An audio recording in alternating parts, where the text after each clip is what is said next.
Hello student, ಈ ಒಂದು ವಿಡಿಯೋದಲ್ಲಿ ನಾವು ನಿಮ್ಮ BCom fifth semester income tax subject ಅಲ್ಲಿ ಬರುವಂತಹ 5 ಅಂಕದ ಪ್ರಶ್ನೆ house rent allowances HRA calculation ಯಾವ ರೀತಿ ಮಾಡಬೇಕು ಅನ್ನೋದ್ರ ಬಗ್ಗೆ ಡಿಸ್ಕಷನ್ ಮಾಡೋಣ. ಸೊ ಇಲ್ಲೊಂದು ಎಕ್ಸಾಂಪಲ್ ತಗೊಂಡಿದ್ದೀನಿ. From the following information calculate exempted and taxable HRA. So ಕೊಟ್ಟಿರುವಂತಹ ಡೀಟೇಲ್ಸ್ 4 ಐಟಮ್ಸ್ ಇದೆ. Basic salary, dearness allowances, HRA received, rent paid. So ಇದಿಷ್ಟು ಡೀಟೇಲ್ಸ್ ಕೊಟ್ಟು ನಮಗೆ ಕ್ಯಾಲ್ಕುಲೇಷನ್ ಮಾಡೋದಕ್ಕೆ ಹೇಳಿರ್ತಾರೆ. ಸೊ ಮೊದಲಿಗೆ ಹೆಡ್ಡಿಂಗ್ ಹಾಕ್ತಿವಿ, calculation of exempted and taxable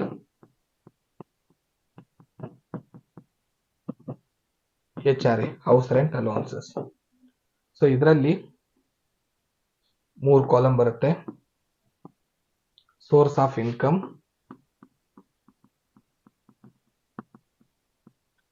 next inner column rupees, outer column rupees. First ಏನ್ ಮಾಡ್ತೀವಿ, actual HRA received. So HRA real ಆಗಿ ಎಷ್ಟು ರಿಸೀವ್ ಆಗಿದೆ ಅಮೌಂಟ್ ಅದನ್ನ ಎಂಟ್ರಿ ಮಾಡ್ತೀವಿ. ರೆಂಟ್ ಫ್ರೀ ಅಕ್ಯುಮುಲೇಷನ್ ಮತ್ತು ಹೌಸ್ ರೆಂಟ್ ಅಲೋನ್ಸಸ್ ಎರಡು ರೆಂಟ್ ಬೇಸ್ ಮೇಲೆ ಲೆಕ್ಕವನ್ನ 5 ಮಾರ್ಕ್ಸ್ ಗೆ ಕ್ಯಾಲ್ಕುಲೇಟ್ ಮಾಡುವಾಗ ಮಂತ್ಲಿ ಅಮೌಂಟ್ ಇದ್ರೆ ಅದನ್ನ ಇಯರ್ಲಿ ಕನ್ವರ್ಟ್ ಮಾಡ್ಕೊಂಡು ಬಿಡಿಸಬೇಕು. ಉಳಿದಿದ್ದು ಯಾವ 5 ಮಾರ್ಕ್ಸ್ ಇನ್ ಪ್ರಾಬ್ಲಮ್ ನಾವು ಕನ್ವರ್ಟ್ ಮಾಡಬಾರ್ದು. ಆಸ್ ಇಟ್ ಈಸ್ ಕ್ವಶನ್ ಅಲ್ಲಿ ಕೊಟ್ಟ ಅಮೌಂಟ್ ತಗೊಂಡೇ ಬಿಡಿಸಬೇಕಾಗುತ್ತೆ. Only rent free accommodation and this HRA calculation ಇವೆರಡಕ್ಕೆ ಮಾತ್ರ ನಾವು ಇಯರ್ಲಿ ಅಮೌಂಟ್ ನ ಕನ್ವರ್ಟ್ ಮಾಡ್ಕೊಂಡು ಬಿಡಿಸಬೇಕು. ಆಲ್ರೆಡಿ ಎಲ್ಲಾ ಪ್ರಾಬ್ಲಮ್ ನಲ್ಲಿರುವಂತಹ ಅಮೌಂಟ್ಸ್ ಇಯರ್ ನಲ್ಲಿ ಇದೆ. ಬೈ ಚಾನ್ಸ್ ಮಂತ್ಲಿ ಬಂದ್ರೆ ಇಂಟು 12 ಮಾಡಿ ಇಯರ್ ಗೆ ಕನ್ವರ್ಟ್ ಮಾಡಿ ಆಮೇಲೆ ಅಮೌಂಟ್ ನ ತಗೋಬೇಕು. ಮೊದಲು ಹುಡುಕೋದು ಪ್ರಾಬ್ಲಮ್ ನಲ್ಲಿ HRA ರಿಸೀವ್ಡ್ ಅಮೌಂಟ್ ನ ಹುಡುಕ್ತಿವಿ. ಸೊ ಫಸ್ಟ್ ಗದಗದ್ ಬಿಡ್ತಾ ಇದೀವಿ. 1,20,000 ಇದೆ. Actual HRA received 1,20,000. ಈಗ ಡಿಡಕ್ಷನ್ ಹೆಡ್ಡಿಂಗ್ ಹಾಕ್ತಿವಿ. ಸೊ ಡಿಡಕ್ಷನ್ ಹೆಡ್ಡಿಂಗ್ ನಲ್ಲಿ ವಾಪಸ್ HRA ರಿಸೀವ್ಡ್ ಅಮೌಂಟ್ ರಿಟರ್ನ್ ತಗೊಂತೀವಿ. ಇನ್ನೊಮ್ಮೆ HRA ರಿಸೀವ್ಡ್ ಅಮೌಂಟ್ ಏನಿದೆ 1,20,000. ನೆಕ್ಸ್ಟ್ ಎಕ್ಸೆಸ್ ರೆಂಟ್ ಅಂತ ಒಂದು ಅಮೌಂಟ್ ಕಂಡುಹಿಡಿತೀವಿ. ಸೊ ಈ ಎಕ್ಸೆಸ್ ರೆಂಟ್ ನ ಕಂಡುಹಿಡಿಯೋದು ಹೇಗಂದ್ರೆ rent paid minus 10% of salary. This is the formula. So rent paid ನಲ್ಲಿ 10% ಮೈನಸ್ ಮಾಡಬೇಕು. ರೆಂಟ್ ಪೇಡ್ ಅಮೌಂಟ್ ನ ಹುಡುಕ್ತಿವಿ. ಅದರಲ್ಲಿ 10% ಸ್ಯಾಲರಿನು ಮೈನಸ್ ಮಾಡಿ ಎಕ್ಸೆಸ್ ರೆಂಟ್ ಅಮೌಂಟ್ ನ ಕಂಡುಹಿಡಿತೀವಿ. ರೆಂಟ್ ಪೇಡ್ ಏನಿದೆ 30,000 ರುಪೀಸ್ ಇದೆ. ಸ್ಯಾಲರಿ ಮೇಲೆ 10% ಮಾಡ್ಬೇಕಂದ್ರೆ ಈ HRA ಕ್ಯಾಲ್ಕುಲೇಷನ್ ಗೆ ಸ್ಯಾಲರಿ ಅಂದ್ರೆ basic salary, DA, commission, bonus ಈ 4ನ್ನ ಆಡ್ ಮಾಡಿದಾಗ ಸ್ಯಾಲರಿ ಆಗುತ್ತೆ. ಇದರಲ್ಲಿ ಬಂದಿರುವಂತಹ ಬೇಸಿಕ್ ಮತ್ತು DA ಅಮೌಂಟ್ ಏನಿದೆ 80,000 ಮತ್ತೆ 40,000, 1,20,000 ಇದೆ. 1,20,000 ಮೇಲೆ 10% ಮಾಡಿದ್ರೆ 12,000 ಮೈನಸ್ ಮಾಡಿದಾಗ 18,000. This is excess rent. Next city ಹೆಸರು ಯಾವ್ದಿದೆ ನೋಡ್ತೀವಿ. ಗದಗಿದೆ. ಮೆಟ್ರೋಪಾಲಿಟನ್ ಸಿಟಿ ಮುಂಬೈ, ಡೆಲ್ಲಿ, ಕೋಲ್ಕತ್ತಾ, ಚೆನ್ನೈ ಕೊಟ್ರೆ 50% ಮಾಡ್ತೀವಿ. Other than these 4 cities we have to take 40% for calculation.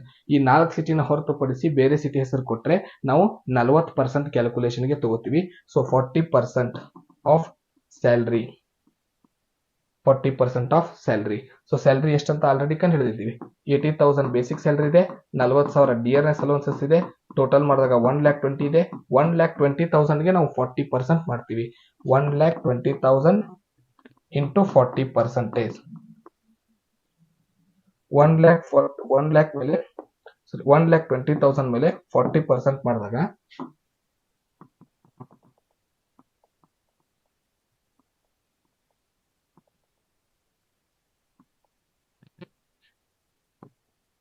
48,000 answer. ಈಗ ಏನ್ ಮಾಡ್ತೀವಿ, 3ರಲ್ಲಿ ಲೀಸ್ಟ್ ಯಾವುದು ಅದನ್ನ ಎಕ್ಸಂಪ್ಟೆಡ್ ಅಮೌಂಟ್ ಅಂತ ತಗೊಂತೀವಿ. ಸಣ್ಣ ಅಮೌಂಟ್ ನ ಲೀಸ್ಟ್ ಈಸ್ ಎಕ್ಸಂಪ್ಟೆಡ್. ಸೊ ಇದರಲ್ಲಿ ಸಣ್ಣ ಅಮೌಂಟ್ ಯಾವ್ದಿದೆ ಅಂದ್ರೆ 18,000 ರುಪೀಸ್ ಇದೆ. 1,20,000 18,000 ಮೈನಸ್ ಮಾಡಿದಾಗ 1,02,000 ಆನ್ಸರ್ ಬರುತ್ತೆ. ಇದನ್ನ ನಾವು ಟ್ಯಾಕ್ಸೇಬಲ್ ಅಮೌಂಟ್ ಅಂತ ಕರಿತೀವಿ. ನಮ್ಗೆ 2 ಕೆಲಸ ಇರುತ್ತೆ, ಎಕ್ಸಂಪ್ಟೆಡ್ ಮತ್ತೆ ಟ್ಯಾಕ್ಸೇಬಲ್ ಕಂಡುಹಿಡಿಯೋದಕ್ಕೆ. ಒಂದ್ ವೇಳೆ ಈ ಪ್ರಾಬ್ಲಮ್ ಏನಾದ್ರು ಮುಂಬೈ ಸಿಟಿಯಲ್ಲಿ ಇರೋದ್ ರೀತಿ ಕೊಟ್ಟಿದ್ರೆ, ಸೊ ಸಿಟಿ ಹೆಸರು ಏನಾದ್ರು ಮೆಟ್ರೋಪಾಲಿಟನ್ ಸಿಟಿ ಕೊಟ್ಟಿದ್ರೆ, ಸೊ ಆಗ ಏನಾಗ್ತಿತ್ತು ಕ್ಯಾಲ್ಕುಲೇಷನ್ ನೋಡೋಣ. ಸೊ ಮೊದಲು ಏನ್ ಮಾಡ್ಬೇಕಂದ್ರೆ ಆಕ್ಚುಲಿ HRA ರಿಸೀವ್ಡ್ ಅಮೌಂಟ್ ತಗೋಬೇಕು. ಎರಡನೇದು ಮುಂಬೈ ಸಿಟಿಯಲ್ಲಿ HRA ರಿಸೀವ್ಡ್ ಅಮೌಂಟ್ ಎಷ್ಟಿದೆ 30,000 ರುಪೀಸ್ ಇದೆ. So 30,000 actual HRA received.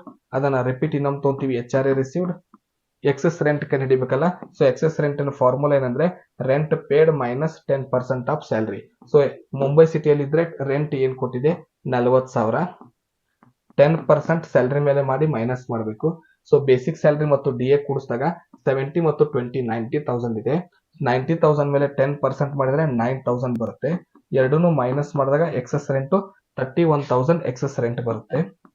So metropolitan city ಇರೋದ್ರಿಂದ ಈ 90,000 ಸ್ಯಾಲರಿ ಮೇಲೆ 50% ಮಾಡ್ತೀವಿ. ಸೊ ಗದಗ್ನಲ್ಲಿದ್ದಾಗ 40% ಮಾಡಿದ್ವಿ, ಈಗ 50% ಕ್ಯಾಲ್ಕುಲೇಷನ್ ಮಾಡ್ತೀವಿ. ಯಾಕಂದ್ರೆ Mumbai city metropolitan city. Mumbai, Kolkata, Chennai, Delhi ಈ 4 ಸಿಟಿಗೆ ಮೆಟ್ರೋಪಾಲಿಟನ್ ಸಿಟಿ ಅಂತ ಕರಿತೀವಿ. ಅಂದ್ರೆ 2.5 ಕೋಟಿಗಿಂತ ಜನಸಂಖ್ಯೆ ಜಾಸ್ತಿ ಇರೋ ನಗರಗಳಿವು. ಆದ್ರಿಂದ ಇವುಗಳಿಗೆ 50% ಸ್ಯಾಲರಿ ಮೇಲೆ ಕ್ಯಾಲ್ಕುಲೇಷನ್ ಇರುತ್ತೆ. 90,000 ಮೇಲೆ 50% ಮಾಡಿದಾಗ 45,000 ಅಮೌಂಟ್ ಬರುತ್ತೆ. ಈಗ ಲೀಸ್ಟ್ ಯಾವುದು ಅದನ್ನ ಹೊರಗಡೆ ತೊಗೊಂತೀವಿ. ಈ ಮೂರಲ್ಲಿ ಸಣ್ಣ ಅಮೌಂಟ್ 30,000 ಇದೆ. ಸೊ 30,000 ಅಮೌಂಟ್ ನ ಎಕ್ಸಾಮ್ಟೆಡ್ ಅಮೌಂಟ್ ಅಂತ ತಗೊಂತೀವಿ. ಮೈನಸ್ ಮಾಡಿದ ನಂತರ 0 ಬರುತ್ತೆ. ಟ್ಯಾಕ್ಸೇಬಲ್ ಅಮೌಂಟ್ ನಿಲ್, ಯಾವುದೇ ಅಮೌಂಟ್ ಇಲ್ಲ. ಸೊ ಈ ರೀತಿಯಾಗಿ ಕ್ಯಾಲ್ಕುಲೇಷನ್ ಮಾಡೋದ್ರ ಮೂಲಕ ನೀವು HR ಗೆ ಪೂರ್ತಿ ಅಂಕಗಳನ್ನ ಪಡ್ಕೋಬಹುದು. ಮುಂದಿನ ವಿಡಿಯೋದಲ್ಲಿ ಮತ್ತೊಂದು ಮೆಥಡ್ ನೊಂದಿಗೆ ಸಿಗೋಣ. ಧನ್ಯವಾದಗಳು.